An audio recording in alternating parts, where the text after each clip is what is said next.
இனிய காலை வணக்கம். என் பெயர் எஸ்டி ரமேஷ். நான் பேராசிரியர் ஆர்கே பார்த்தசாரதி ஹிந்து வித்யாலய மெட்ரிக் பள்ளியில் 8ஆம் வகுப்பு பயின்று வருகிறேன். எனது பதிவு எண் 3505. தற்போது நான் குமரி அறிவியல் பேரவையின் மூலம் ஒரு இளம் விஞ்ஞானியாக பயணித்து வருகிறேன். இன்று நான் பூமியின் புன்னகை என்ற தலைப்பில் பசுமை தொழில்நுட்பத்தில் கள ஆய்வுக்காக இந்த குளத்தை தேர்வு செய்துள்ளேன். இந்த குளமானது மன்னர் காலத்தில் திருவாங்கூர் மகாராஜா மன்னர்கடியில் 10 அறைகளை கொண்ட வீடு அமைத்து தங்கிய பத்தரை என்னும் ஊருக்கு அருகில் உள்ள குளத்தின் அளவு. இந்த குளம் 26 முதல் 88 சதுர பரப்பளவை உடையது. மலை அடிவாரங்களில் உருவாகும் ஊற்று தண்ணீர் சிறு சிறு காட்டோடைகளாக சேர்ந்து பெரும் பாமூரி வாய்க்கால் வழியாக இந்த குளத்தை வந்து அடைகிறது.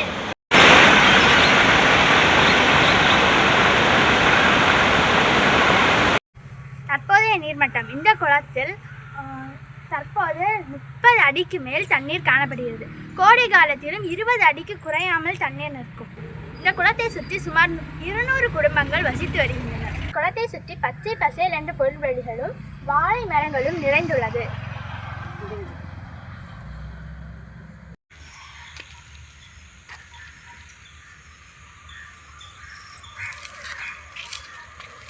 சமூக பொருளாதார தாக்கம். இந்த கிராமத்தை சேர்ந்த மக்கள் பலரும் வாழை மற்றும் தென்னை விவசாயம் செய்யவும் செங்கல் சூளைகளுக்கும் இந்த குளத்தை ஆதாரமாக கொண்டுள்ளனர். மேலும் இந்த குளத்தை குளிப்பதற்கும் கால்நடைகளை குளிக்க வைக்கவும் பயன்படுத்தி வருகின்றனர். மேலும் இந்த குளத்தை சுற்றியுள்ள பொருட்கள் கால்நடைகளின் மேய்ச்சலுக்கு பயன்பட்டு வருகிறது.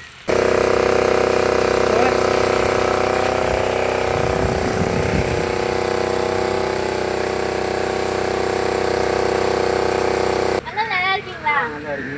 நீங்க எந்த ஊரா? ஆமா, இந்த ஊர் தான். அது எத்தனை வருஷமா இந்த ஊர்ல? 35 வருஷமா இருக்கீங்க. இந்த குளம் உங்களுக்கு எதுக்கெல்லாம் யூஸ் ஆகுது? இந்த குளம் விவசாயத்துக்கு தண்ணி இருக்கும். அடுத்து நாங்கள் குளிக்கிறது, ஆடு மாடு கழுவுறது, அடுத்து ஆடுக்கு தண்ணி இருக்கிறதெல்லாம் போகுது. இதெல்லாம் எங்களுக்கு இந்த குளத்துல வந்து நிறைய பிளாஸ்டிக் கிடக்குல்ல, இதனால வந்துட்டு இந்த குளம் ரொம்ப மாசுபடுது.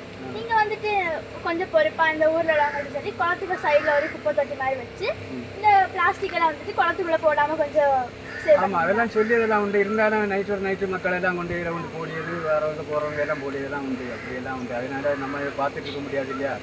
எடுத்து பின்ன நாங்கள் அப்பப்போ எடுத்து மாற்றுவோம். எடுத்து மாற்றியது பின்ன பண்ணியதெல்லாம் உண்டு. அதை கிளியர் பண்ணியதெல்லாம் உண்டு.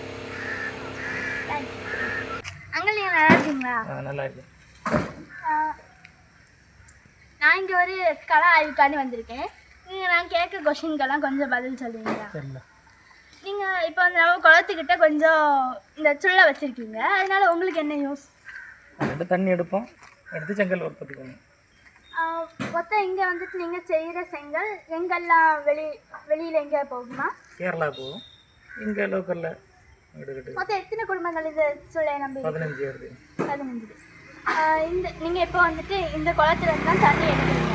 இந்த குளத்தில் வந்துட்டு மக்கள் வந்து பயன்படுத்துகிற வேஸ்ட்டு அதெல்லாம் போடுறாங்க. நீங்கள் அப்போ வந்துட்டு கொஞ்சம் அதை வந்து விழிப்புணர்வு ஏற்படுத்தி அந்த குளத்துலேருந்து வேஸ்ட் போடாமல் கொஞ்சம் தடுக்க ஹெல்ப் பண்ணுங்கள். தேங்க்யூ. பசுமை தொழில்நுட்ப சவால்கள். இந்த குளமானது முதலில் தற்போதைய அளவை விட மிகப்பெரியதாக இருந்தது.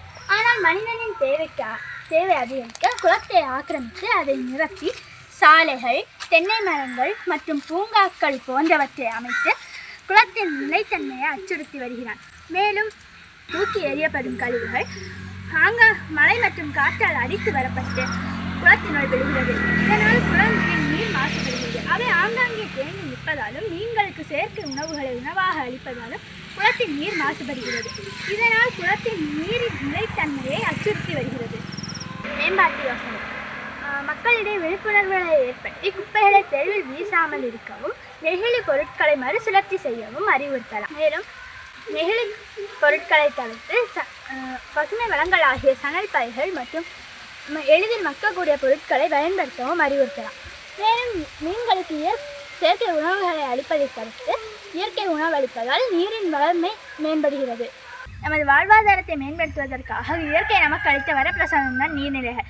அதை சுத்தமாகவும் பாதுகாப்பாகவும் பராமரித்து நீர் வளத்தை பெருக்கி நமது பசுமை தொழில்நுட்பத்தின் மூலம் பூமியை புன்னகைக்க வைப்பதே நமது ஒரே நோக்கமாக கருதி என்னை போன்ற மாணவ மாணவிகளை இளம் விஞ்ஞானிகளாக உருவாக்கி வரும் இந்த குமரி அறிவியல் பேரவைக்கும் எனது கள ஆய்விற்கு உதவி செய்த அத்தனை பேருக்கும் நன்றியை கூறி முடிக்கிறேன். நன்றி, வணக்கம்.